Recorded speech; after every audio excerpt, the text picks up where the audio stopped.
नमस्कार। BSc part second के zoology paper first में हर्डमानिया का अध्ययन करते हुए आज हम हर्डमानिया के रेस्पिरेटरी सिस्टम के बारे में बात करेंगे। हर्डमानिया का श्वसन तंत्र या रेस्पिरेटरी सिस्टम जो है, इसमें मुख्य रूप से शरीर के फेरिंक्स वाले हिस्से के ऊपर उपस्थित जो मेम्ब्रेन होती है, ब्रेंकियल सैक की जो मेम्ब्रेन होती है, यह मेम्ब्रेन या वॉल ही मुख्य श्वसन अंग का कार्य करती है। अलग से इसमें सुविकसित श्वसनांग नहीं पाए जाते हैं। ब्रेंकियल सैक की वॉल जो है, इसमें ब्लड वेसल्स की प्रचुर मात्रा उपस्थित होती है और ये रक्त वाहिकाएँ यहाँ जो उपस्थित होती हैं, ये गैसों के आदान प्रदान में मदद करती हैं। जल में घुलित ऑक्सीजन को यहाँ ग्रहण किया जाता है और कार्बन डाइऑक्साइड को जल की धारा के साथ बाहर निकाल दिया जाता है। तो इस प्रकार मुख्य रूप से हर्डमानिया में श्वसनांग का कार्य जो है, यह कार्य ब्रेंकियल सैक की वॉल्स के द्वारा ही संपादित किया जाता है। आगे बढ़ते हुए अब हम बात करते हैं हर्डमानिया के रक्त परिसंचरण तंत्र या ब्लड वेस्कुलर सिस्टम की, सर्कुलेटरी सिस्टम की। हर्डमानिया का जो ब्लड वेस्कुलर सिस्टम है, इसमें मुख्य रूप से जो संरचनाएं उपस्थित होती हैं, उसमें हार्ट के ऊपर पाए जाने वाला एनवलप पेरिकार्डियम, कुछ ब्लड वेसल्स और इनके साथ साथ ब्लड जो है इटसेल्फ मिलकर के सर्कुलेटरी सिस्टम का पार्ट बनता है। हर्डमानिया का ब्लड वेस्कुलर सिस्टम जो है, इस सिस्टम में पेरिकार्डियम जो है, हृदय के ऊपर पाए जाने वाला एक आवरण होता है और यह आवरण जो है ट्रांसपेरेंट नॉन कॉन्ट्रैक्टाइल ट्यूब के रूप में उपस्थित होता है।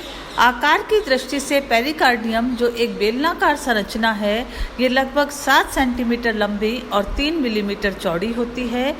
पेरिकार्डियम की ये जो कैविटी या गुहा होती है, इसके अंदर फ्लूइड प्रेजेंट होता है, तरल पदार्थ भरा रहता है, जिसे पेरिकार्डियल फ्लूइड के नाम से जाना जाता है। पेरिकार्डियम का निर्माण करने वाली इसकी बाउंड्री वॉल्स जो होती हैं, वो थिक होती हैं, मुख्य रूप से संयोजी ऊतक की बनी होती हैं। इसके साथ साथ इनमें ब्लड साइनसेस और मांसपेशियां भी उपस्थित होती हैं। पेरिकार्डियम के अंदर एनिमल का हृदय या हार्ट जो होता है, वो एनक्लोज्ड रहता है। यह पेरिकार्डियम के साथ मिजेंट्री लाइक कनेक्टिव टिश्यूज़ के थ्रू जुड़ा रहता है। हर्डमानिया का हार्ट जो होता है, सिलेंड्रिकल शेप या बेलनाकार आकृति का होता है, हाईली कॉन्ट्रैक्टाइल स्ट्रक्चर होता है, थिन वॉल्ड होता है, इसमें स्ट्राइएटेड मसल्स या मांसपेशियां उपस्थित होती हैं। इसका हार्ट जो है, वो दोनों सिरों पर खुला होता है। यहाँ पर हृदय में रक्त के परिसंचरण को नियंत्रित करने के लिए कोई भी वाल्व या कपाट उपस्थित नहीं होते हैं, बल्कि मध्य भाग में हार्ट के मिडिल पोर्शन में एक छोटा सा स्ट्रक्चर प्रेजेंट होता है, जिसे पियर शेप बॉडी कहा जाता है और ये स्ट्रक्चर जो है, वो हार्ट के थ्रू ब्लड सर्कुलेशन के प्रोसेस को रेगुलेट करने का काम करता है। इस स्मॉल सिलेंड्रिकल हार्ट के साथ जुड़ी हुई कुछ ब्लड वेसल्स होती हैं, जो कि बॉडी के डिफरेंट पार्ट्स तक ब्लड को पहुंचाने का काम करती हैं।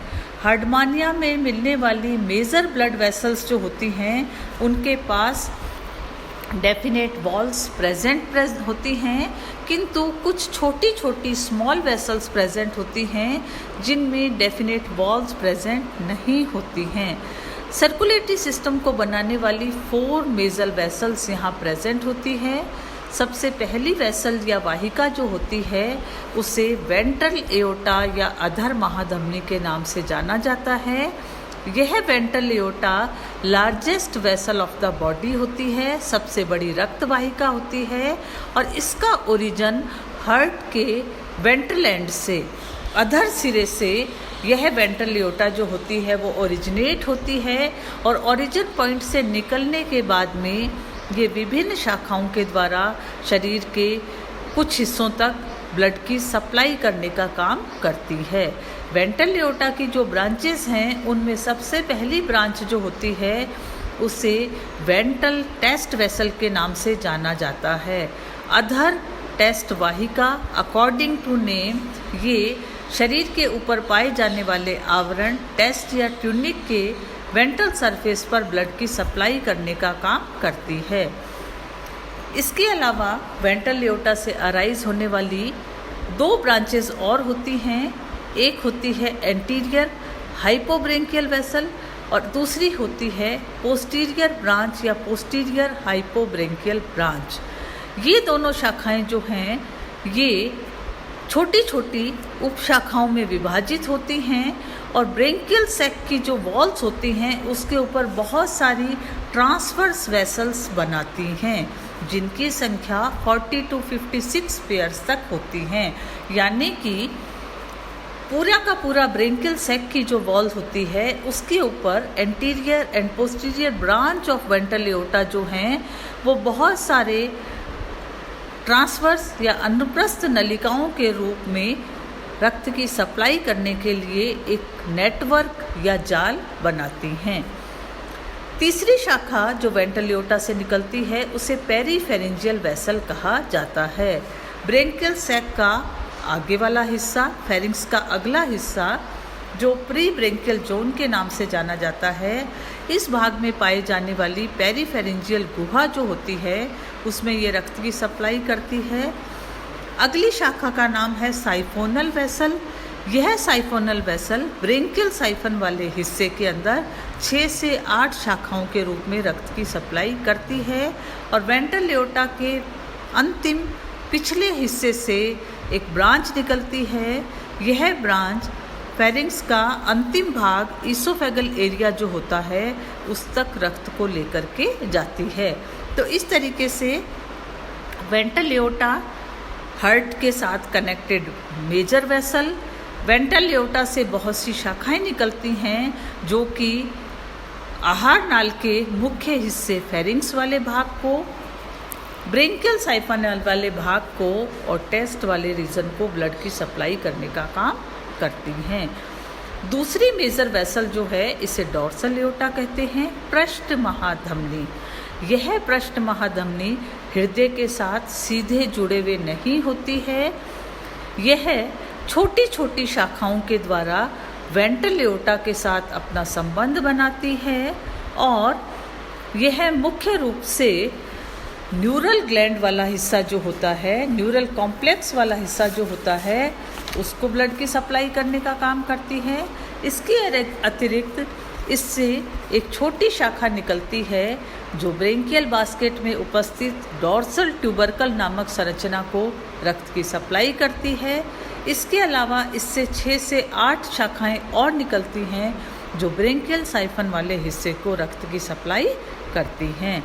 तीसरी मुख्य शाखा का नाम है ब्रेंकियो विसरल वेसल। ब्रेंकियो यानी कि गिल्स के साथ जुड़ी हुई, विसरल यानी कि दैहिक अंगों को रक्त की सप्लाई करने वाली शाखाएं। यह शाखा छोटी सी ब्रांच होती है, शॉर्ट वेसल होती है, 2 ब्रांचेस में डिवाइड होती है, राइट ब्रांच और लेफ्ट ब्रांच। ब्रेंकियो विसरल वेसल का भी हृदय के साथ सीधा संबंध नहीं होता है। ये डॉर्सल एओर्टा के साथ कहीं ना कहीं जुड़ी हुई होती है। 2 मुख्य शाखाएं निकलती हैं, राइट ब्रांच और left branch. Right branch liver और ईसोफेगस, आहार नाल के यकृत और ग्रसिका वाले भाग को रक्त की सप्लाई करती है। लेफ्ट ब्रांच जो होती है वो ईसोफेगस, स्टमक, इंटेस्टाइन, रेक्टम और जननांग सभी दैहिक अंगों को ब्लड की सप्लाई करने का काम करती है। चौथी मुख्य शाखा या मेन वेसल जो सर्कुलेटरी सिस्टम का पार्ट बनती है उसे कहते हैं कार्डियोविसरल वेसल। यह हृदय के डॉर्सल सरफेस से पृष्ठतल से निकलती है।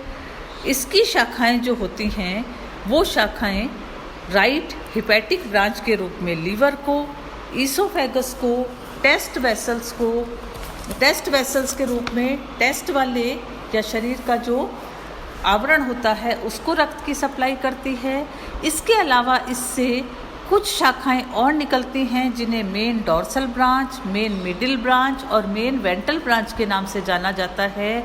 और ये छोटी छोटी शाखाओं में विभाजित होकर के शरीर के सभी मुख्य अंगों को, आहार नाल से लेके जननांग से लेके सभी मेन ऑर्गन्स को ब्लड की सप्लाई करने का काम करती हैं। तो इस तरीके से हार्डमानिया का रक्त परिसंचरण तंत्र जो है, इसमें हृदय और हृदय के साथ जुड़ी हुई प्रत्यक्ष और अप्रत्यक्ष रूप से जुड़ी हुई 4 मुख्य वाहिकाएं या वेसल्स जो होती हैं, वो पूरी बॉडी में ब्लड की सप्लाई करने का काम करती हैं। सर्कुलेटरी सिस्टम का अगला मेजर पार्ट जो है वो ब्लड। हार्डमानिया में मिलने वाला ब्लड जो होता है, ये हल्का लाल गुलाबी रंग का फ्लूइड टिश्यू होता है। इसके अंदर कई प्रकार की छोटी छोटी वेसल्स, छोटी छोटी सेल्स जो होती हैं वो प्रेजेंट होती हैं। इसके साथ साथ